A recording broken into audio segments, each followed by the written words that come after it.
کاغذات نامزدگی کی جانچ پڑتال میں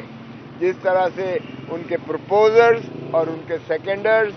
اور ان کے ساتھ جو وکلاء تک جو جاتے رہے ہیں ان کو پکڑا گیا، ہراساں کیا گیا، گرفتار کیا گیا اور ان پر 216 کے مقدمات کیے گئے. یہ بھی ایک الیکشن کمیشن پر ایک بہت بڑا دھبہ اور داغ ہے. اور کیئر ٹیکر حکومت بھی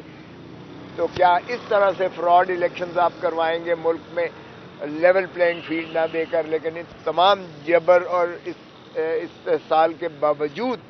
پاکستان تحریک انصاف کے ریکارڈ جو ہے کینڈیڈیٹس نے کاغذات نامزدگی داخل کیے اور پاکستان تحریک انصاف کی ٹکٹ اور پلیٹ فارم پر لڑنے کا عزم ظاہر کیا، جس سے اندازہ ہو سکتا ہے کہ پاکستان کے عوام کس قدر پاکستان تحریک انصاف کو چاہتے ہیں اور کس طرح ان کی جو ہے دلوں کی دھڑکن ہے عمران خان. آج کے کیسز کا جو تھا، آج 2 کیسز ہم نے جو بحث کی تھی، پچھلی کل جو بحث کی تھی القادر ٹرسٹ والے کیس میں، اور دوسرا جو ہے توشہ خانہ کے کیس میں محترم عمران خان صاحب کی ضمانت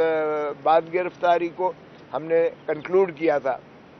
لیکن آج پروسیکیوٹر نے اس کو بحث کرتے ہوئے اپنی کمر میں درد کا جو ہے وہ میں بہانہ تو نہیں کہوں گا، لیکن یہ کہہ کر کہ جی میری کمر میں درد ہے، اس لیے انہوں نے مزید بحث کے لیے ہفتے کی تاریخ لی ہے.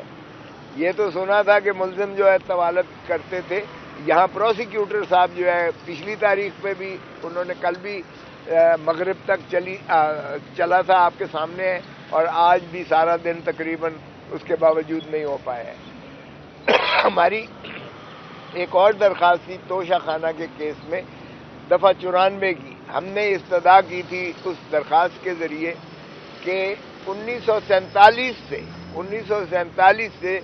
جتنے بھی پاکستان کے صدور رہے ہیں، جتنے بھی وزرائے اعظم رہے ہیں، جتنے بھی گورنرز رہے ہیں، جتنے بھی اکابرین ہیں، ان کے بھی توشہ خانہ سے جو تحائف انہوں نے لیے ہیں اس کی بھی فہرست دی جائے، اور ان کے خانوادے نے اور ان کے بچوں نے اور بیگمات نے جو تحائف توشہ خانہ سے حاصل کیے ہیں ان کی بھی جو ہے وہ ایک تفصیل دی جائے اور وہ شامل کیا جائے، ریکارڈ کا حصہ بنایا جائے، تاکہ آپ کو عدالت کو بھی پتہ چلے کہ واحد عمران خان کو 1947 سے ایک وزیر اعظم ہے جس پر اس طرح کا کیس بنا ہے. نہ پہلے کسی پر کیس بنا اور نہ ان کے بچوں نے جو کچھ لیا. اور پھر ضوابط و قواعد بھی ہم نے مانگے، کیونکہ عمران خان سے پہلے 20% جو ہے وہ ایویلیویشن پر وہ لے سکتے تھے. عمران خان نے تو الٹا 50% کر دیا کہ 50% جو ایویلیویٹڈ اس کی قیمت ہوگی وہ دے کر کوئی بھی چیز جو ہے تحفہ لے سکتے ہیں. تو باہر کیف ہم نے کہا کہ آپ کے پاس موازنہ ہو تاکہ article 25، article 4، article 10A، article 9 اور آرٹیکل 14 جو بنیادی حقوق سے ماخذ ہے، جو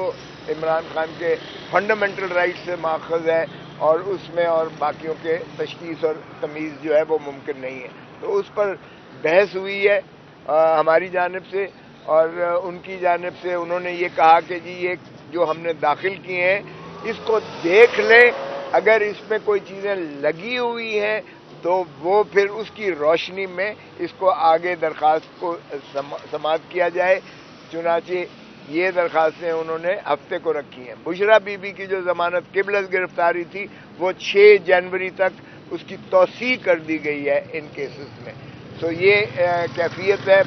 اور جو اسلام آباد ہائی کورٹ میں جو یہ کیس ہے اپنا سائفر والا اس کیس میں اسلام آباد ہائی کورٹ نے اس بات پر نوٹس دے دیا ہے کہ یہ کمپلینٹ، یہ تو انہوں نے یہ کہ استغاثہ کیا، ایک FIR کی ہے نا، انہوں نے کہا یہ کمپلینٹ جو ہونا تھی یہ قانون کے مطابق نہیں ہے، اس لیے یہ آگے چل ہی نہیں سکتا ہے سائفر کا کیس، یہ جورسڈکشنل انکیپیسٹی ہے ان دا کمپلینٹ اٹ سیلف. تو اس کے اوپر جو ہے اسلام آباد ہائی کورٹ نے نوٹس دیا ہے، اور چونکہ پروسیکیوٹر موجود تھے انہوں نے نوٹس ایکسیپٹ کیا ہے، اور امید ہے انشاءاللہ کہ سائفر والا کیس بھی قواش ہو جائے گا. دیٹ از دی صاحب ایسی اطلاعات ہیں کہ خلائی مخلوق اس دوران نازل ہو رہی ہے اور کچھ میسیجز بھی خلا سے آ رہے ہیں، بشا بی بی اور دیگر لیڈرشپ. اب آپ بھی سینئر نائب صدر ہیں پی ٹی آئی کے، کیا ان کی کوئی تصدیق کریں گے اور واقعی کوئی خلائی مخلوق آپ سے رابطے میں ہے؟ دیکھیں مجھے تو کوئی علم نہیں ہے. آپ کے سامنے کل بھی مجھے یہاں صبح سے لے کر اور مغرب تک کیس کیا ہے، آج بھی میں مغرب تک کیس کرتا رہا ہوں، اس لیے میں نہ اس کی تصدیق کر سکتا ہوں نہ اس کی تردید کر سکتا ہوں. لیکن جہاں تک میں جانتا ہوں عمران خان صاحب سے آج بھی ملاقات ہوئی ہے، وہ پرعزم ہے، وہ کہتے ہیں کہ قوم میرے ساتھ ہے، جو ہے عوام میرے ساتھ ہے، اور وہ چاہتے ہیں کہ حقیقی جمہوریت پاکستان میں جو ہے یہ عمل پیرا ہو اور پاکستان ترقی کی منازل پر ہو. وہ نہیں چاہتے کسی کی بھی مداخلت، کسی نان اسٹیٹ ایکٹر کی مداخلت نہیں چاہتے. یہ جمہور کا حق ہے، حق حکمرانی اللہ تعالیٰ کی حاکمیت اعلیٰ کے تابع، اس لیے وہ جمہور پر ہی یقین رکھتے ہیں اور وہ ووٹ ہی کے ذریعے انشاءاللہ ان معاملات کو طے کریں گے. Thank you G. کھوسہ